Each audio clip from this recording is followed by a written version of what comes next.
Today we have our very first episode of Minecraft MTA 3 monthly recap.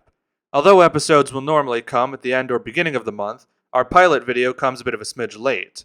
This video series is meant to quickly catch viewers up on what's taken place in Minecraft MTA month by month.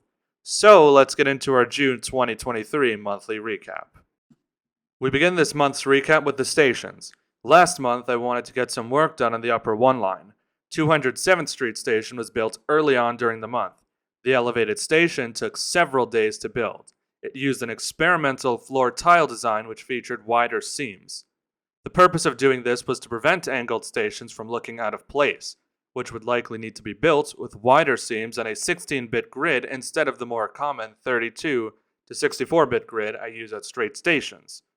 I later determined that a 16-bit grid size looked too choppy when I started the first angled station, so it won't be repeated. Further down the line, 191st Street received platform overhauls, including updated tile texturing and a new pillar shape. The Uptown platform, which still used the old minecart scale loading gauge, was rebuilt at a proper loading gauge. It should be noted that the section of the one line north of 168th Street was initially built to minecart loading gauge, because we didn't expect the switch to immersive railroading. Trekking further south, the one-line section of 168th Street was finally built after I delayed the station for a staggering 9 months. Time really does fly, and I'm sorry about that station taking so long. The one-line's mezzanine and exits were also built around the middle of June. Signs and some details in the elevator bay still have to be added. The A and C line section of the station is expected to be completed around mid-July. 2 Minecraft MTA videos are planned for the station complex. Provisions were also made to start the 125th Street station on the one line. That about covers new infrastructure added to the world. Now let's move on to new models created for Minecraft MTA 3.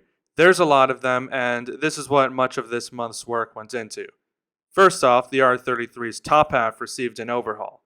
An undercarriage overhaul is planned later on in the future. The overhauled model features missing red floor panels, improved front destination signage, color improvements to the exterior, and other small missing exterior details like the bolts. Several R33 liveries were created, including white and delivery red. MTA silver and brown liveries were also made but will be configured into the game at a later date. Pre-GOH IRT roll signs were created for pre-GOH stock. These will later be added to the R12 models. Additionally, a new R17 model was made in white. This one features improved destination signage compared to the original model, which is said to be replaced at a later date. A new R22 model was also added in white. Other liveries will be created in the future. You can see it in action in the recent Minecraft MTA 3 History of R62A1 service video. Additionally, to the joy of many, an R62/A model was finally created. The model will receive needed undercarriage touch-ups, among other things, as time goes on, but I'm certainly happy to have it in-game. The model is the first one to feature door chime sound effects in-game.